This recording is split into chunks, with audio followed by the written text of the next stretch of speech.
Hello friends, स्वागत आहे तुमचे MPSC एस्पायरंट या चॅनलवर. आज आपण महाराष्ट्राचा भूगोल बघणार आहोत. तर महाराष्ट्र राज्याचा स्थान, विस्तार आणि प्रशासकीय विभाग कोणते आहेत ते आपण आज बघूया. तुम्हाला जर व्हिडिओ आवडत असेल तर तुम्ही व्हिडिओला लाईक, कमेंट आणि शेअर करा. आणि मित्रांनो, व्हिडिओ शेवटपर्यंत बघा. जर तुम्हाला नवीन नवीन व्हिडिओ बघायचे असल्यास तुम्ही या चॅनलला सबस्क्राईब करू शकता. चला तर मग व्हिडिओला सुरुवात करूया. तर महाराष्ट्र राज्याची स्थापना कधी झाली तर 1 मे 1960 रोजी झालेली आहे.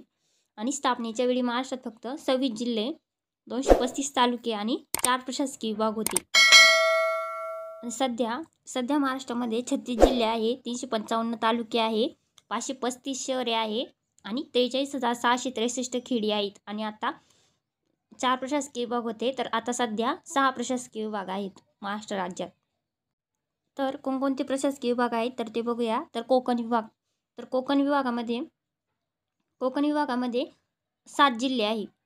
कोणते कोणते आहेत ते? मुंबई उपनगर, ठाणे, पालघर, रायगड, रत्नागिरी आणि सिंधुदुर्ग हे 7 जिल्हे आहेत.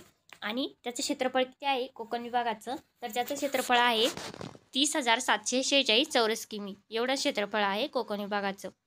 त्यानंतर पुणे विभागला पश्चिम महाराष्ट्र विभाग पण म्हणतात. तर त्याचं क्षेत्रफळ किती आहे? तर 57,268 चौरस किमी एवढं क्षेत्रफळ आहे पुणे विभागाचं. आणि त्यात जिल्हे किती आहे? तर पुणे, सातारा, सांगली, सोलापूर, कोल्हापूर हे 5 जिल्हे आहे पुणे विभागामध्ये सध्या. पुढचा नाशिक किंवा खानदेश विभाग. नाशिक विभागाला खानदेश विभाग पण म्हणतात.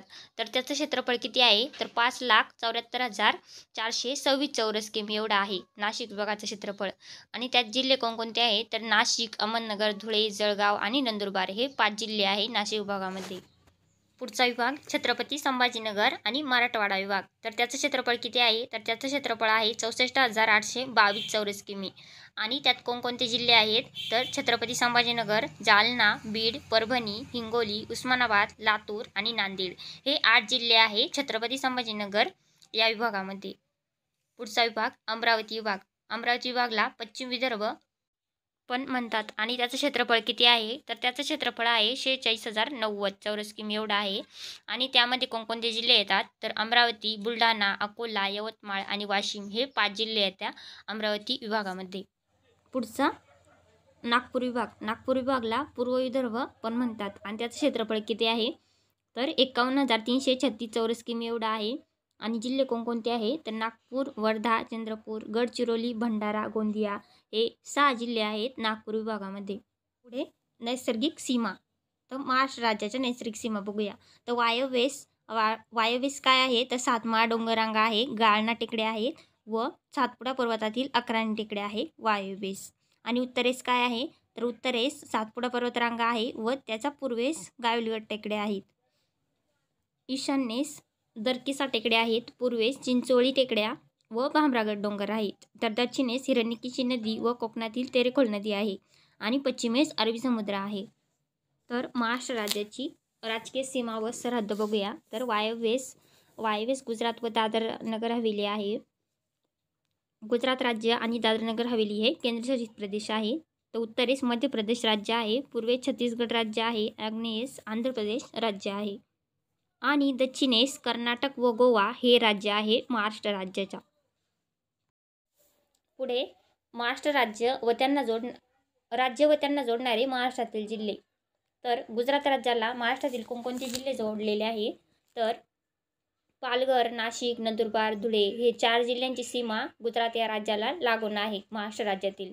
तर पुढचं दादर नगर हवेली. तर दादर नगर हवेली या केंद्रशासित प्रदेशाला महाराष्ट्र राज्यातील 2 जिल्ह्यांची सीमा लागून आहे. ते कोणकोणते आहे? तर ठाणे आणि नाशिक. तर या 2 जिल्ह्यांच्या सीमा दादर नगर हवेली याला लागलेल्या आहे.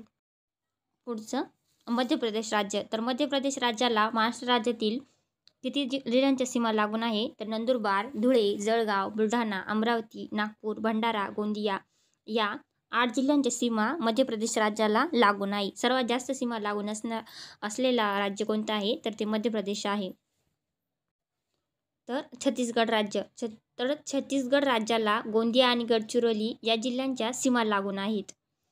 पुढचं आंध्र प्रदेश राज्य. तर आंध्र प्रदेश राज्याला गडचिरोली, चंद्रपूर, यवतमाळ, नांदेड या 4 जिल्ह्यांच्या सीमा लागून आहेत. आणि गोवा या राज्याला महाराष्ट्रातील फक्त एका जिल्ह्याची सीमा लागून आहे आणि तो जिल्हा आहे सिंधुदुर्ग. तर महाराष्ट्राचे भारतातील स्थान, तर भारतातील 29 राज्यांपैकी एक हे महाराष्ट्र राज्य आहे. म्हणजे सध्या 28 राज्य आहे आता. तर भारताच्या मध्यवर्ती भागात महाराष्ट्र राज्य आहे. तर महाराष्ट्र राज्य ही उत्तर भारत व दक्षिण भारतात एकत्र आणणारी विशाल भूमी आहे महाराष्ट्र राज्य हे. तर महाराष्ट्राचा विस्तार बघूया आपण. तर विस्तार अक्षांश तर 15°41' उत्तर अक्ष उत्तर ते 22°6' उत्तर अक्ष उत्तर आहे. आणि रेखांश हे 72°36' पूर्व रेखांश ते 80°54' पूर्व रेखा उत्तर आहे. असा महाराष्ट्र राज्याचा विस्तार आहे. तर आकार कसा आहे, तर विविध त्रिकोणाकृती आहे. दक्षिणेस चिंचोळा झालेला आहे आणि उत्तरेस रुंद असा आहे. आणि पाया कसा आहे, तर कोकणात व निमुळते टोक हे विदर्भात आहे. तर लांबी, रुंदी व क्षेत्रफळ बघूया. तर लांबी कशी आहे, तर पूर्व पश्चिम ही 800 किमी आहे आणि रुंदी दक्षिण उत्तर ही 720 किमी एवढी आहे. आणि महाराष्ट्र राज्याचं क्षेत्रफळ किती आहे, तर ते 3,07,713 चौरस किमी एवढं आहे. क्षेत्रफळाच्या दृष्टीने भारतात राजस्थान, मध्य प्रदेश नंतर महाराष्ट्राचा 3रा क्रमांक लागतो. आणि महाराष्ट्र राज्याने देशाचा किती भाग व्यापलेला आहे, तर 9.36% एवढा भाग महाराष्ट्र राज्याने व्यापलेला आहे. तर महाराष्ट्र राज्याला समुद्रकिनारा 720 किमी लांबीचा लाभलेला आहे. तर जिल्हे निर्मिती, तर 1 मे 1981ला रत्नागिरीपासून सिंधुदुर्ग हा जिल्हा तयार झाला, 27वा जिल्हा.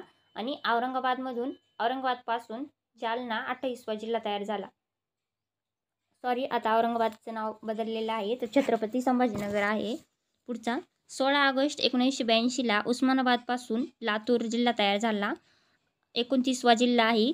उस्मानाबादचं पण नाव आता बदललेलं आहे, त्याचं नाव आता धाराशिव आहे. 26 ऑगस्ट 1982ला चंद्रपूरपासून गडचिरोली हा जिल्हा तयार झाला, 30वा जिल्हा. आणि 1990ला मुंबईपासून मुंबई उपनगर हा जिल्हा तयार झालेला आहे. तर 1 जुलै 1998मध्ये धुळेपासून नंदुरबार हा जिल्हा तयार झाला, 32वा जिल्हा. आणि अकोल्यापासून वाशिम जिल्ह्याची निर्मिती झाली आहे, 33वा जिल्हा.